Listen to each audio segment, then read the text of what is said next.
மக்கள் அனைவருக்கும் வணக்கம். தமிழகத்தில் திண்டுக்கல், தேனி ஆகிய இடங்களில் உள்ள கல்லர் சீரமைப்பு துறை பள்ளிகளில் 150 ஆசிரியர் காலி பணியிடங்கள் இருக்கு. இது எஸ்எம்சி மூலம் நிரப்ப சொல்லி கேட்டிருக்காங்க. தேசிய ஆசிரியர் சங்கத்தின் மாநில துணைத் தலைவர் விஜய் அவர்கள் 86 பட்டதாரி ஆசிரியர் பணியிடங்கள், 40 இடைநிலை ஆசிரியர் பணியிடங்கள், 24 முதுநிலை ஆசிரியர் பணியிடங்கள், 150 பணியிடங்கள் காலியா இருக்கு. இதில கிளியரா என்ன கேட்குறாங்க அப்படின்னா, பட்டதாரி, இடைநிலை மற்றும் முதுகலை பட்ட ஆசிரியர்கள் இடங்கள் உரிய முறையில் நிரப்பும் வரை பள்ளி மேலாண்மை குழு மூலம் நியமித்துக் கொள்ளலாம் என்ற நடைமுறையில் உள்ளது மற்ற பள்ளிகள்ல. ஆனா, கல்லர் சீரமைப்பு பள்ளிகள்ல காலியாக உள்ள பணியிடங்களுக்கு பள்ளி மேலாண்மை குழு மூலம் நிரப்ப நடவடிக்கை எடுக்கணும். இதுவரைக்கும் அந்த பக்கம் என்னன்னா, பள்ளிக்கல்வித்துறை சார்பா நிதி குடுக்க மாட்டாங்க. அது அப்படியே தனியா தான் நிதிய மெயின்டெயின் பண்ணி அவங்களா தான் எடுத்துக்கணும். இதனால இந்த இடத்துல ஒதுக்க சொல்றாங்க. மதுரை, திண்டுக்கல், தேனி மாவட்டங்களில் மொத்தம் 230 கல்லர் சீரமைப்பு பள்ளிகள் உள்ளன. இதுல 150 ஆசிரியர் கழிப்பிடம் இருக்குது.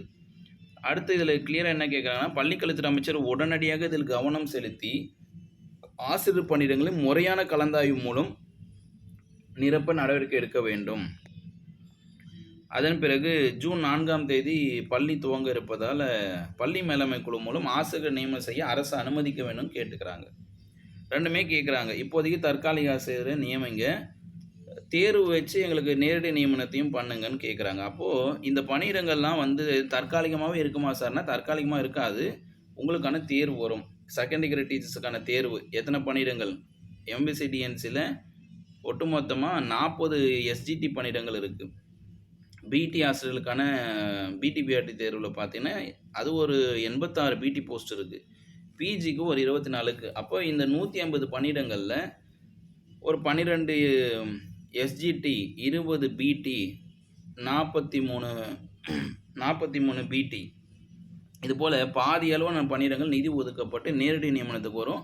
தேர்வுக்கு படிங்க. தேர்வுக்கு படிங்க, படிங்க, படிங்க. விட்றாதீங்க. இந்த பணியிடங்கள் இப்போதைக்கு தற்காலிக ஆசிரியர்கள், அடுத்து நிரந்தர ஆசிரியர்கள். அது நீங்களாக இருக்க வாழ்த்துக்கள்.